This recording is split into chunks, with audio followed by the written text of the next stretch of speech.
You are listening to the IFH Podcast Network. For more amazing filmmaking and screenwriting podcasts, just go to ifhpodcastnetwork.com.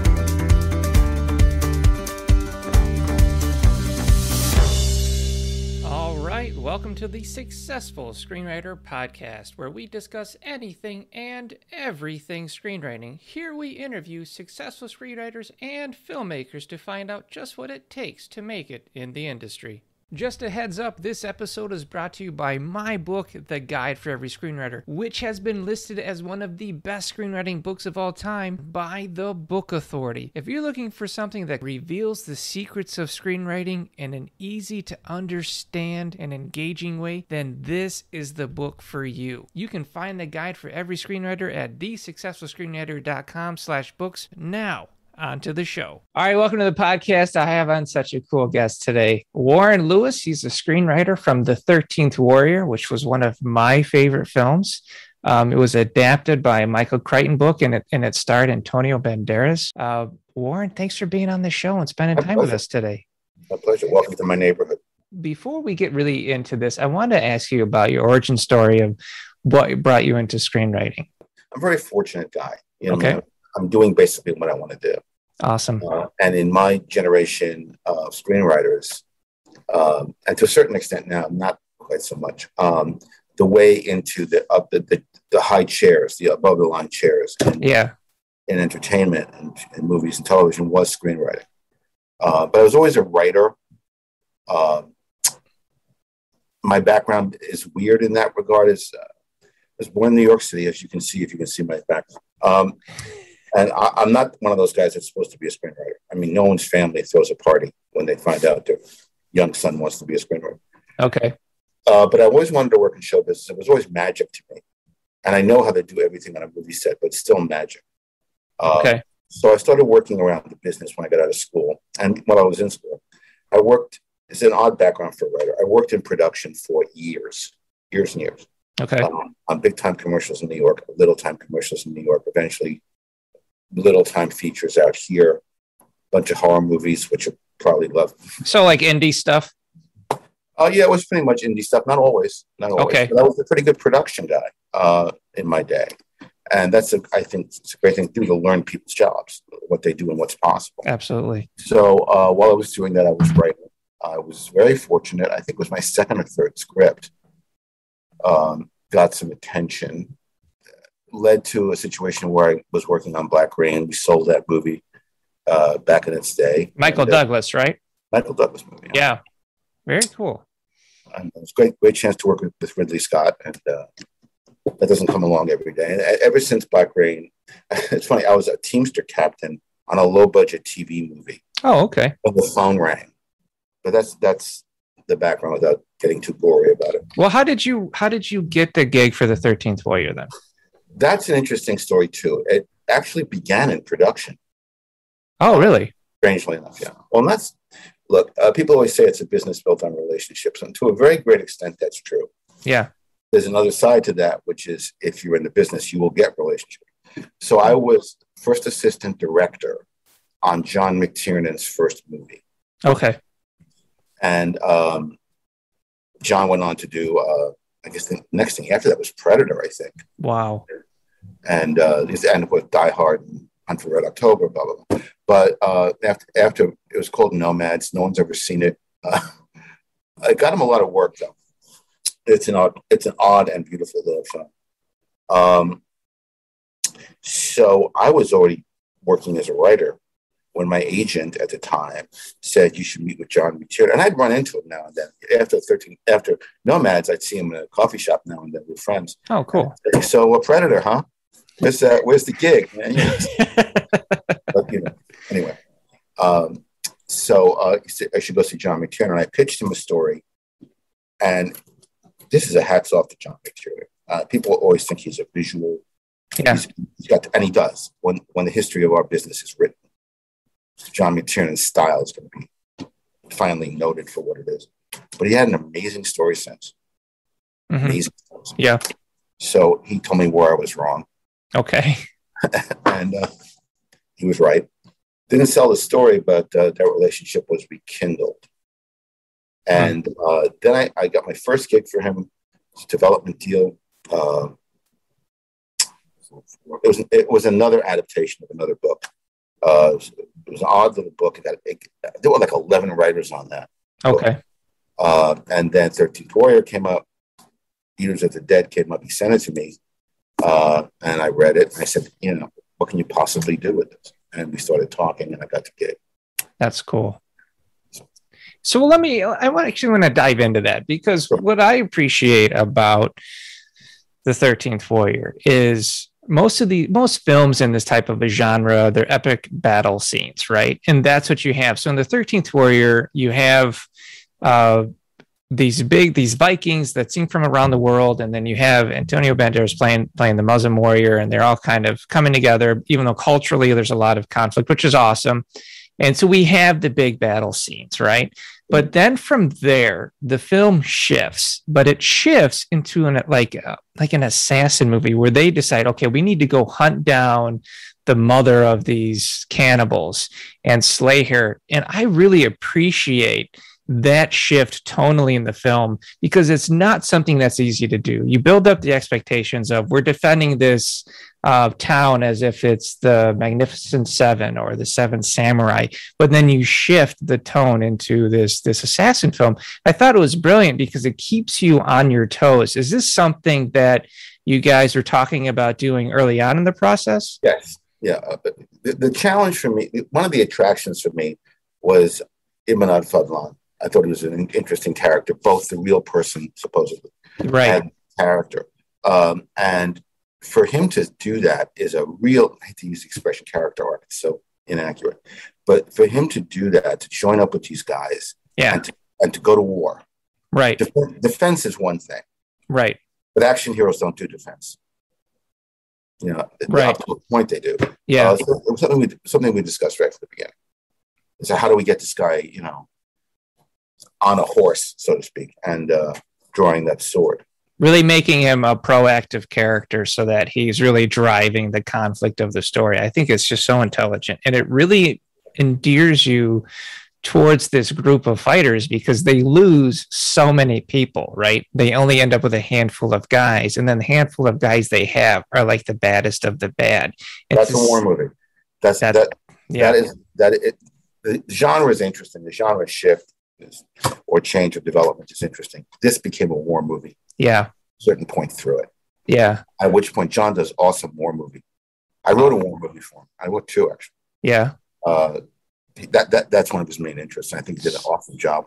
Oh, it was awesome watching them kind of breaking into the cave and stuff like that, or even clearing rooms. Like, my kid is super into military games, and he's watching. He's like, they cleared that room accurately. I was just like, well, that's a reflection of who was on the set too. So. Yeah, that's not bad for a couple of Vikings. So I just think that's really cool. What really resonated with you writing this project, other than the war movie stuff? Was it the fact that you have these two different cultures kind of clashing? Was it presenting this genre shift, or what really what grabbed you with the story? It was Antonio's character. It was Antonio's character. It really was, and the original draft, that's 500 drafts ago, right, had a bit more in Baghdad. Okay. Saw his life, and of course John, again, great story sense, came in and cut it to this much. Yeah, I didn't know if that was like a production value thing, like if there just wasn't money for that, or to get rolling. Just want to get it rolling. Perfect. I was very attracted to this guy because of who he was. Yeah. How he presented. The guy was a poet and a philosopher in the book. Right. And he's a lover, not a fighter. Yeah, exactly. I mean, and the original story was he got mixed up with some powerful guy's old lady, and someone said he did a King David on him. Yeah, there was that, and the whole notion of being able to plumb some minor Middle East experience of my own, and but minor, and right. I just thought it was a great action idea, and also it was a great gig. So, of course, I mean, but even coming up with like how he learns their language and things like that, it's just very clever. Very clever by that. If you work for John McTiernan, Here's the deal. John, at the time, I'm not sure he's still there, owned a ranch in Wyoming. Okay. Where he raised beefalo. It's a beef and bison hybrid. And it wasn't a dude ranch. It was like a real life, no kidding, working ranch. Wow. And if you work for him at the time, you get on a little airplane and they fly you to Sheridan, Wyoming, and there you are, baby, in the middle of nowhere. And I'm a bit of an urban creature, so I'd be standing in the middle of a field covered with snow and looking at buffalo going taxi. But in those long discussions, out in the middle of nowhere, in this beautiful place, that language sequence developed, and it was a remarkable thing to behold. Both of us, more me than him, frankly, had doubts about it. But then I realized what was really happening. Mm-hmm. What was really happening, it's so smart, is I'm going to give him credit for that, making it as smart as it was, because he deserves it, is the passage of time. Yep. It's you couldn't look at a calendar and say, "Oh, it's been 6 days later," whatever it is. Right. It was brilliant. It's just intelligent. I mean, watching that kind of filmmaking, because when you can cover 2 bases or 3 bases at the same time with the same scene, then you're really firing at all pistons, and you're doing your job as a filmmaker. And you guys were nailing it. So I know production-wise, there are a lot of issues with this film. I heard it went over budget. It took a longer time to get made. I didn't know if it had anything to do with weather, and I was wondering if I could get some insight on that from you. In full disclosure, I was on to another project. Oh, okay. At that point, I was, it was interesting because McTee said to me, I'm the only person in the world that calls him John, by the way. I don't know why. I'm dedicated to it. I'll use his nickname. McTee came to me one day. The 13th Warrior was going its way. And he said, I'm not going to do my McTiernan impersonation, though it's brilliant. He said, "What's the biggest naval battle in World War II?" Yeah. And I said, "Guns or planes?" And he said, "You have the job." So, it was a script that unfortunately was not made about the Battle of Lady Gulf, which is a dream script for me. And okay. Yeah. It can happen, though. Yeah, but what's happening was there was a lot of controversy. Some of this is secondhand, some of it's reliable secondhand, about how the film looked and how it progressed. I know how the story was told. That has been obviated by history. And I know... I thought it looked great. Yeah, no kidding. But at the time, and then Michael Crichton came in and he directed some of it. I'm told I wasn't there at the time. And also, listen, it was look, this is not a location you dress. It's not like there's a little bit in the soundstage. That was cool. But how do you dress? I think it was Idaho. Oh, wow. And it was, I go on location scouts with John, and he fly around this little airplane. It's like, there's a great place. And you don't have to be a production guy would notice this, but you don't have to be a master of logistics to say, how are we getting our trucks there again? So it was a remote location and, difficult. Yeah. Well, what kind of, did you have any kind of ramifications or any of that from the success or the script itself? A couple of things happened that were interesting. I wrote John some time ago, it's got to be a couple of years ago, and sent him a book. And I learned that it was taught at West Point and as an example of unit cohesion, which I thought was the coolest thing in the world. Okay. But I can tell you a personal story if you have a second. I have a second for you, sir. It's not a second. So I worked at the time, and I still do to this day, with an organization called Veterans in Media and Entertainment. Oh, cool. We had a lot of very cool people who are veterans who are really talented, shocking. Kind of hate them a little bit, because they're perfect. Like any good screenwriter, I'm jealous of them. I'm not. But I don't do it because I'm such a nice boy. I do it because it's a kick in the pants. I love it. Okay. So we are, one day, I'm sitting in my old home here, and the phone rings, and it's my pal Jack, who was the handsomest man in Hollywood, just ask him. And he's West Point, a paratrooper at 6'11", big guy, cool guy. And he says, our friend Martha is shooting a little low-budget film here in your neighborhood, and there's someone here who wants to meet you. I got nothing to do. Jump on my little motorcycle and go tootling over there. And it made me nostalgic. There's a little shoot in someone's backyard. Okay. This part's not easy, sometimes, but here it is. So I go there and this craft service. I'm talking to Martha, making this short film. And Jack says, I want you to meet this guy. Here comes, I'm not going to name names. He's a star of the first acting job he ever did. He is been severely burned. And half of his face still shows the scars. He's had a lot of surgeries, you can tell. And he was, I think, a double amputee, pretty sure. And there's no short version of this. I hope you don't mind. So he said, hey, man, the movie was really important to us. Because every day, they were somewhere in Waziristan, who the hell knows. They would, they watched the movie and they had the posters, and him and his best friend, they would do lines back and forth. Attention screenwriters, you're never going to know, ever, what effect your work has on people. You're just not. Well, that's really a good point. It's going to be affecting people that aren't alive yet. So respect the process. So he says, and they had a little slogan. It's a scene in the movie where one of the Vikings, funny guy, throws Ibn Fadlan's sword. Right? Yeah. And he drops it. It's a big old Viking sword.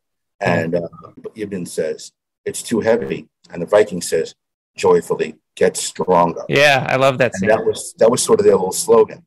Okay? Yeah. Get strong. So they're in the middle of nowhere. They're cavalry scouts. If there's any out there, scouts out.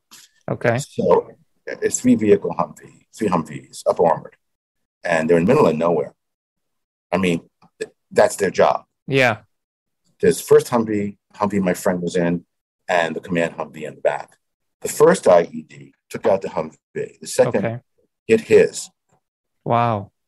Just about tipped it over. Our friends in Iran make a very effective penetrator. It killed his friend. Oh. And it did what it did to this young man. And the third Humvee got hit too. So they had no comms. Nobody knew where they were. Oh my goodness. The guy here who's traumatic amputation and horribly burned, and he's all alone. Mm-hmm. And now it gets worse. Ready for Act 2, everybody? Okay, here it is. Now it gets worse because now the bad guys. Yeah, a lot of them.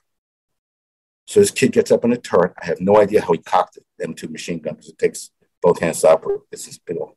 Cocked the gun and held him off the 50 caliber until he couldn't reload it because he only had one functioning head. Wow. And then it came down to his carbine. Yeah. When they finally got air support and got them out of there. He told me that story, and I still can't believe this. The guy says to me, you have to understand, Warren, you're like a hero to us. And I looked at him just exactly that way. Wow. I mean, that's amazing. What do you say? Because he went on to say, he said, during my hospital recovery, the surgeries, my friends always came in. It was get stronger. That was our slogan. Get stronger. Get stronger. And we watched the movie, and we all get together in the hospital much. Wow. And I said, well, I don't know what do I say? I have no memory of what I said. I said, this is the first time I've gotten to the story without blubbing. It beats a lot, though. I mean, that's impactful. That's the effect you can have on people. That's amazing. And then the punchline of that story is, I said, let me see if I can get you some DVDs or see whatever posted, whatever. The Writers Guild of America has an agreement by which the company has to give you this material. I never got it. Thank you, Disney. So I got on the horn and eventually worked my way up to PR guy. And I told him the fast version of the story. And I said, look, can we get these people some DVDs rather, and posters? He said, I'm not going to have my people tear through the warehouse just for this. Oh. So I called his boss. Listen to screenwriters. Make the call. I said, look, I don't want it to get out that your company does not support our wounded veterans.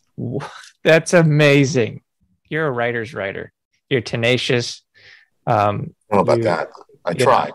Yeah. And you really make it happen. And I have to respect that. And you're absolutely right. You never know who you are going to touch with your craft. You really don't. It even if it's a script that hasn't been made, somebody might read it and it might help them in some way, form, or another. And I just absolutely think, what a beautiful story. And thank you so much for sharing that. something I tell my students all the time is that, you don't know where you're going. Yeah. So where are you teaching at? I teach graduate students mostly at Cal State Fullerton. Wonderful. That's a heck of that's a weird, as you know, I like to talk, and writers are very isolated. So this is an opportunity to stand in front of a bunch of people and say, how are you doing? Yeah.